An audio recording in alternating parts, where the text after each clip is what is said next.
தெரிய சென்னையில் தொடர்ந்து ஒரு 4-5 கருத்தரங்கு நடந்திருக்கு 2 வருஷத்தில். இடையில கொரோனானால கொஞ்சம் தள்ளி போச்சு.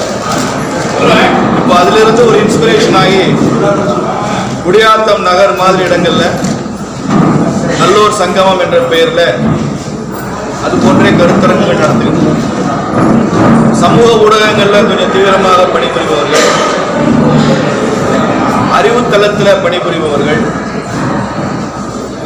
சித்தாந்த ரீதியாக சிந்திக்கக்கூடியவர்கள், தேசியத்தை ஏற்றுக்கொண்டவர்கள், இந்திய தேசியத்தை ஏற்றுக்கொண்டவர்கள், இது போன்று இருக்கிறவங்க யார் வேண்டுமானாலும் இந்த நிகழ்வில் கலந்து கொள்ளலாம். இதற்கு பாரதிய ஜனதா கட்சி தனது முழு ஆதரவையும் இந்த அமைப்புக்கு தெரிவித்திருக்கிறார்.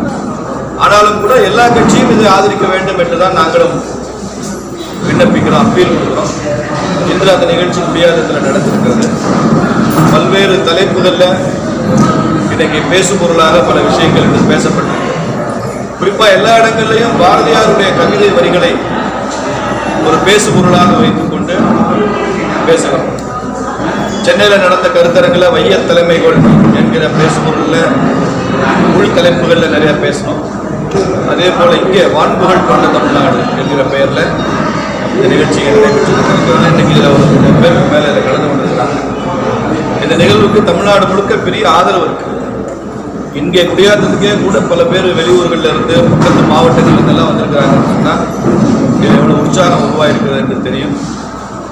இதை பார்த்து பலரும் தமிழ்நாடு முழுக்க இது போன்று நடத்த வேண்டும் என்று ஆசைப்பட்டு நடத்த முன் வந்திருக்கிறாங்க. இந்த நிகழ்ச்சியில் சிறப்பு விருந்தினராக திராவிட மாயை சுப்பு பிரபல எழுத்தாளர், திராவிட மாயை புத்தகம் மூலமாக தமிழகத்தில் ஒரு பெரிய திருப்புமுனையை உருவாக்கியவர், அவர் கலந்து கொண்டிருக்கிறார். பாரதிய ஜனதா கட்சியினுடைய மாநில பொதுச் செயலாளர், வேலூர் மாநகரத்தினுடைய முன்னாள் மேயர் எங்கள் அன்பு சகோதரி கார்த்தியாயினி அவர்கள் கலந்து கொண்டிருக்கிறார். நிறைய பெரியவர்கள் கலந்து கொண்டிருக்கிறார். சார், அண்ணாமலை அவர்கள் கழகத்தை இந்த வடமாநிலத்தில் வெளியூருக்கு போகிற விவகாரத்தில் கலவரத்தை தூண்டுகிறார், கழகத்தை தூண்டுகிறார்னு போலீஸார் வழக்கு பதிவு செஞ்சிருக்காங்க. கழகத்தை தூண்டுகிறார்னு இதுபோல் வழக்கு பதிவு செஞ்சிருக்காங்க 4 பிரிவுகளின் கீழே. தமிழ்நாடு அரசு அண்ணாமலை மீது அவர்கள் மீது வழக்கு தொடர்ந்து ஆச்சரியம் இல்லை, செய்யத்தான் செய்வாங்க. பாரதிய ஜனதா கட்சி மீது வழக்கு போடுவதை திமுக அரசாங்கம் ஒரு வழக்கமாக வைத்திருக்கிறது. என்ன பேசினார் நேற்று மாநில தலைவர்? வடமாநில தொழிலாளர்கள் இருக்கக்கூடாதுன்னு பேசினாரா? இல்லை அவர்கள் தமிழ்நாட்டில் இடமில்லைன்னு பேசினாரா? அப்படி பேசிய சீமான் மேல வழக்கு போட வேண்டாமா? அப்படி பேசிய வேல்முருகன் மேல வழக்கு போட வேண்டாமா? வட இந்திய தொழிலாளர்களுக்கு இங்கே கூலிக்கு வேலை செய்வதற்கான உரிமை இந்திய அரசமைப்பு கொடுத்திருக்கா இல்லையா? இது ஒரு சிம்பிள் லேபர் மைக்ரேஷன். ஒரு இடத்துல தொழிலாளர் பற்றாக்குறை ஏற்படும் போது இன்னொரு இடத்திற்கு தொழிலாளர்கள் நகர்ந்து சென்று புலம்பெயர்ந்து பணிபுரிவார். லேபர் மைக்ரேஷன் வேற, குடும்பத்தோட புலம்பெயர்ந்து சென்று விடுவது என்பது வேறு. இங்க வேலை முடிச்சுட்டா அது பாதி பேர் அவங்க ஊருக்கு போயிடுவாங்க. இங்க வேலைக்கு தேவை இருக்கிறதுனால வச்சுக்கிறாங்க. தமிழ்நாட்டில் இருக்கிற வட இந்திய தொழிலாளர்கள்லாம் இங்க வேலைக்கு அமர்த்தியது பிஜேபி இல்லை, தமிழ்நாட்டினுடைய தொழில் முனைவோர்கள் தான். நாங்கள் ஒன்றும் வேலைக்கு எடுக்கலைங்க. இங்கே இருக்க திருப்பூரில், ஈரோடில், கோயம்புத்தூரில், மதுரையில் இன்னைக்கு வாகன ஓட்டுநர்களாக தேவைப்படுறாங்க, பிளம்பர் தேவைப்படுறாங்க, எலக்ட்ரிஷியன் தேவைப்படுறாங்க, வீட்டு வேலைக்கு தேவைப்படுறாங்க, விவசாயத்துக்கே தேவைப்படுறாங்க. பல மாவட்டங்களில் விவசாய வேலைகளுக்கே வட இந்திய தொழிலாளர்கள் வேலை செய்கிறாங்க. அப்போ அவங்களுடைய முக்கியத்துவம் இங்கே அதிகமாகுது. அப்போ அந்த நிலைமையை உணர்ந்து கொண்டு அதை ஏற்றுக்கொள்ளணும். வட இந்திய தொழிலாளர்கள் தமிழ்நாட்டில் தொழிலாளர்களுக்கு உரிமை இல்லைன்னு சொன்னால் அப்புறம் தமிழனுக்கு வேறு மாநிலங்களில் உரிமை இல்லையாங்கிற எதிர்கேள்வி வருமா இல்லையா? தமிழன் இந்தியாவில் இருக்கான், பக்கத்தில் இருக்கிற ஆந்திராவில் வேலை செய்யறான். நீங்கள் கேரளா போனீங்கன்னா மூணாறு, இடுக்கி மாவட்டம் முழுக்க தேயிலை தோட்டங்களில் தமிழன் தான் வேலை செய்யறான். மும்பையில் மாத்திரம் 20 லட்சம் தமிழர் இருக்கான், அந்தமானில் தமிழர் இருக்கான். கர்நாடகாவில் எவ்வளோ தமிழ் இருக்காங்கன்னு நான் சொல்லி தெரிய வேண்டியதில்லை. மும்பையில் ஒரு எம்எல்ஏவே தமிழ் எம்எல்ஏ இருக்காரு. இப்படி இந்தியா ஒரே நாடுங்க. இதுல என்ன தெற்கே வடக்கேன்னு பேசுறதுக்கு அர்த்தமே கிடையாது. இந்திய ஒருமைப்பாட்டை ஏற்றுக்கொண்டவர்களுக்கு இந்த குழப்பம் வராது. பிரிவினை சிந்தனை உள்ளவர்களுக்கு இந்த குழப்பம் வரும். ஆனால் நான் தமிழக முதலமைச்சர் அவர்களை பாராட்டுகிறேன். இந்த வட இந்திய தொழிலாளர்களுக்கு எதிர்ப்பாக என்ன செஞ்சாலும் உடனடியாக சட்ட ரீதியாக நடவடிக்கை வரும் என்று நேற்று அவருடைய இந்த அறிவிப்பை நான் வரவேற்கிறேன். அதே சமயத்தில் எங்கள் மாநில தலைவர் மீது வழக்கு பதிவு செய்திருந்தால் நீங்கள் சொல்றதை வச்சுட்டு தான் நான் சொல்றேன், அது முற்றிலும் கண்டிக்க தகுந்தது. எப்போதுமே தேசத்திற்கு எதிரான, சமூகங்களுக்கு எதிரான, ஒற்றுமைக்கு எதிரான கருத்துக்களை எங்கள் தலைவர் எப்போதும் பேச மாட்டார். சார், இப்போ இந்த வான்புகழ் கொண்ட தமிழ்நாடு அப்படிங்கிற சப்ஜெக்டில் இது பெருசாக எடுத்துகிட்டு சார், இதில் வந்து அந்த காலத்திலேருந்து ஆரம்ப பாடசாலைகள் எல்லாமே இப்போ எல்லாம் நலிவடைஞ்சு போச்சு. நிறைய திட்டங்களை வந்து பாரத பிரதமர் வந்து தமிழக மக்களுக்கும் எல்லாத்துக்கும் கொடுத்துட்ருக்காரு. இந்த ஆரம்ப கல்வி இருக்கிற பாடசாலைகளை ஊக்குவிக்கிறதுக்கு ஏதாவது திட்டங்கள் ஏதாவது? ஆரம்ப பாடசாலைகள் யாருடைய திட்டத்தில் வருது? மாநில அரசுடைய கட்டுப்பாட்டில் வருது, மத்திய அரசு இல்லை. மத்திய அரசு நடத்துகிற ஆரம்ப பள்ளிக்கூடம் கேந்திரிய வித்யாலய பள்ளிக்கூடங்கள் ரொம்ப நல்லா நடக்குது. இல்லை, இதை கூட நம்ம தத்தெடுத்துக்கலாம் இல்லைங்க சார் மத்திய அரசு? நீங்கள் திமுக அரசாங்கத்தில் சொல்லுங்க, எங்களால் முடியலை எடுத்து செய்யுங்கன்னு மோடிட்ட ஒரு ரெக்வஸ்ட் பண்ணி சொல்லுங்கள், உடனே எடுத்து சார். அதுவும் இல்லாமல் இது முக்கியமாக இதில் அவதூறு பரப்புனது வந்து பாஜகவோட நிர்வாகி யூபியில் இருக்கிறவர் தான் பரப்பியிருக்காரு. அவரை கைது செய்யறதுக்கும் தமிழக அரசு வந்து விரைவாக நடவடிக்கை எடுத்துட்டு இருக்காங்க அப்படின்ற தகவலும் பரவிட்டு இருக்கு. இல்லைங்க, எதுக்கு இந்த மாதிரியான தகவல்களை முழு விவரம் எனக்கு தெரியல. நீங்க கேள்வி கேட்டதை வச்சு தான் நான் சொல்றேன். இது போன்ற செயல்கள் மேல மாநில தலைவர்கள் வழக்கு பதிவு செய்திருந்தால் அரசாங்கம் அதை திரும்ப பெற்றுக்கொள்ளணும். ஏன்னால் மாநில தலைவர் அப்படி பேசக்கூடியவர் அல்ல. திமுக அரசு பழிவாங்குவதற்காக தான் அந்த வழக்கு போட்டு, கட்சி நிர்வாகிகள் ஏதாவது சமூக ஊடகங்களில் பதிவிட்டிருக்காங்க அப்படின்னா அதுக்குரிய ஆதாரங்கள் இருந்தால் நீங்கள் சட்ட ரீதியாக நடவடிக்கை எடுக்கலாம். நாங்கள் புறக்கணிக்க மாட்டோம். அப்படி ஆதாரமே இல்லாமல் பல பிஜேபி நிர்வாகிகள் மேல நடவடிக்கை எடுக்கிறாங்க, கைது பண்ணியிருக்கிறாங்க. அதனால நான் திமுகன்றதுனால எங்களுக்கும் அவங்க மீது சந்தேகம் வருகிறது என்று சொல்றேன். தமிழகத்தில் இந்தியா முழுவதும் தமிழர்கள் எல்லாத்தையும் வசிச்சுட்டு வராங்க. ஆனால் எங்கேயுமே வந்து வசிச்சுட்டாங்க, வாழ்கிறாங்க. ஆனால் எங்கேயுமே ஆள்ற ஒரு செயல்பாடில் ஈடுபடல. அதுவே தமிழகத்தில் வந்து தமிழர்கள் ஆட்சி நடக்கல. அது போன்ற ஒரு கருத்தையும் சீமான் வந்து முன்வைக்கிறது. யார் தமிழகம் எங்கே ஆட்சி நடத்துறாங்க? இப்போ மும்பையில் நீங்கள் சொல்கிற மாதிரி பல லட்சம் பேர் வசிக்கிறாங்க, கேரளாவில் வசிக்கிறாங்க. யாரும் ஆளக்கூடிய ஒரு தமிழ் தானே சார் ஆள்றாங்க, வேற யாரும் ஆள்றாங்க? இல்லை, அப்படி இல்லைன்னு தானே ஒரு எடப்பாடி பழனிசாமி தமிழர் இல்லையா? ஒரு முடிச்சு ஸ்டாலின் தமிழர் இல்லையா? ஜெயலலிதா தமிழர் இல்லையா? எல்லாம் தமிழர் தானே ஆள்றாங்க. முலாயம் சிங் யாதவ் தமிழ்நாட்டை ஆட்சி பண்ணாரா? ஃபருக் அப்துல்லா தமிழ்நாட்டை ஆட்சி பண்ணாரா? தமிழ்நாட்டுக்கு தமிழன் தானே சார் தமிழ்நாட்டை ஆட்சி பண்ணார். அப்போ சீமான் அவர் குழம்பி போறது பிரச்சனை இல்லை. அவருக்கு ஜனன ஜாதகமே அப்படித்தான். அவர் குழப்பவாதி. நினைக்கிறீங்களா? குழப்பவாதி சொல்லக்கூடிய சீமான் பின்னால இப்போ இளம் வாக்காளர்கள் அதிகமா இருக்கக்கூடிய ஒரு கட்சினா அது நாம் தமிழர் கட்சியா தான் இருக்கு. அப்போ அந்த இளைஞர்கள் குறை சொல்றீங்க. ஈரோடு கிழக்குல வாக்கு எவ்வளவு வாங்கியிருக்காரு?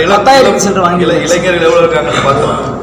திருமாவளவன் பாஜக கொடியேற்ற விட மாட்டேன்னு சொல்லியிருக்காரு சார், அதை பத்தி பார்த்து. மேடை சவடா திருமாவளவன் வந்து RSS ஊர்வலத்தை கூட தடுத்துருக்காரு. பெரிய பெரிய ஆட்கள் RSS ஒன்றும் பண்ண முடியல சார். ஜவஹர்லால் நேரு அவர் பிரதமராக இருக்கிறப்ப RSS தடை பண்ணாரு. I will not give an inch of land for this saffron flag to fly ன்னு சொன்னார். இந்த காவி கொடிக்கு ஒரு அங்குல நிலம் கூட தரமாட்டேன் அப்படின்னு சொன்னார். இன்னைக்கு இந்தியாவில் 1 லட்சம் இடங்கள்ல காவி கொடி பறக்குது. காங்கிரஸ் கொடி தான் காணும். இந்திரா காந்தி அம்மா தடை பண்ணாங்க. I will crush this organization அப்படின்னா. கிரஷ் பண்றேன்னா நசுக்கிறேன்னு அர்த்தம். என்ன ஆச்சுன்னு உங்களுக்கே தெரியும். நரசிம்மராவ் ஒரு தடவை தடை பண்ணி பார்த்தாரு. நரசிம்மராவ் தான் அவருடைய செல்வாக்கு குறைஞ்சது தவிர பிஜேபி RSS செல்வாக்கு குறையல. இப்படியெல்லாம் வந்து பூச்சாண்டி காட்டியெல்லாம் ஒன்றும் பண்ண முடியாது. இந்த மாதிரி நிறைய பூச்சாண்டி நாங்கள் பார்த்துக்கோம். இந்திய நாட்டோட கட்டமைப்பே வந்து ஒரு பாதுகாப்பற்ற சூழல்ல இருக்குன்னு ராகுல் காந்தி தெரிவிச்சிருக்காங்க. ராகுல் காந்தி சொன்னது இவ்வளவு சீரியஸா எடுத்துக்கிட்டு பாதுகாப்பற்ற சூழல்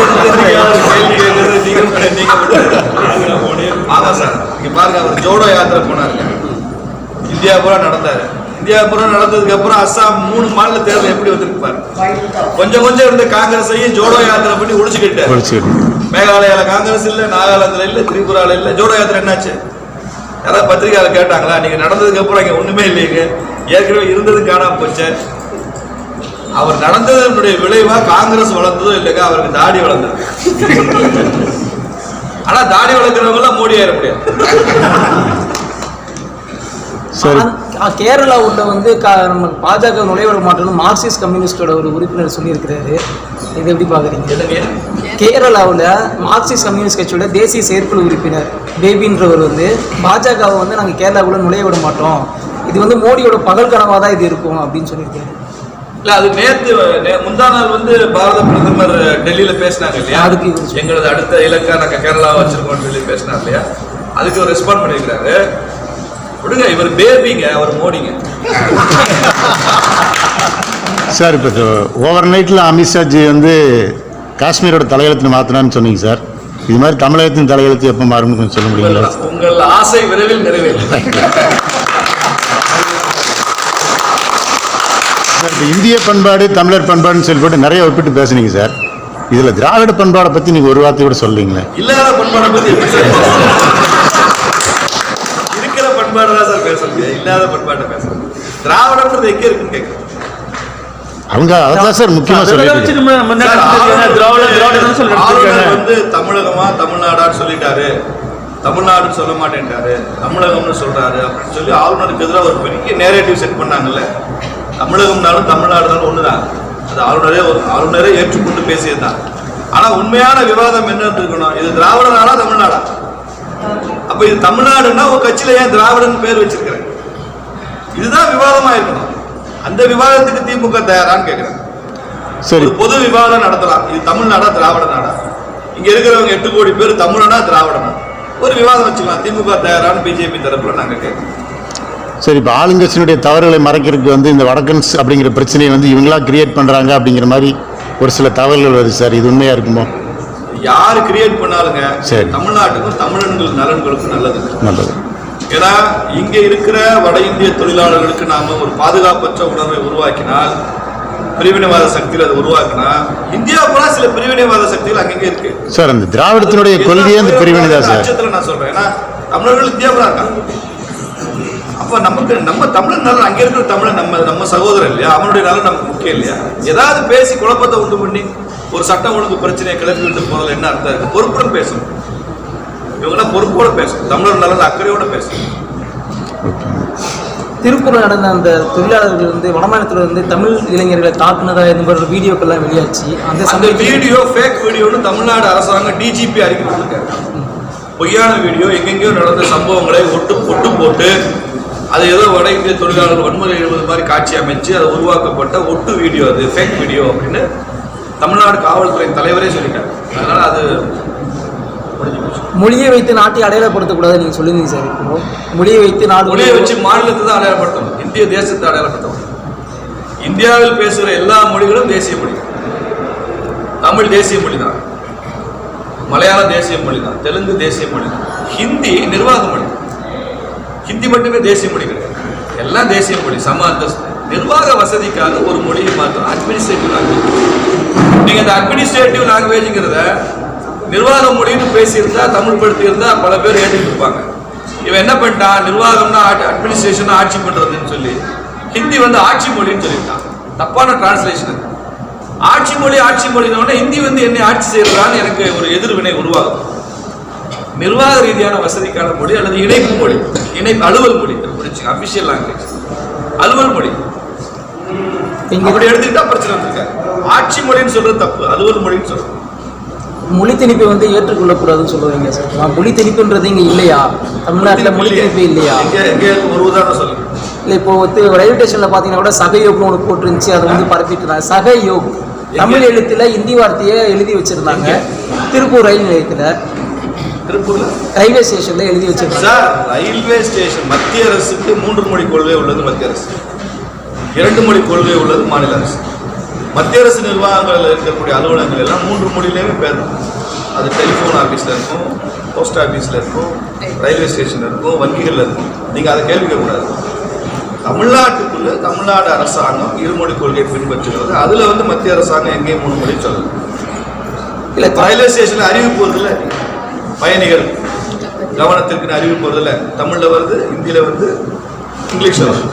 அதே அறிவிப்பு கோயம்பேடு பஸ் ஸ்டாண்ட்லேயும் வருது. அங்கே தமிழில் இங்கிலீஷில் மட்டும் வரும். நாங்கள் 2யுமே ஏற்றுக்கொள்வோம். நன்றி சார். Thank you sir.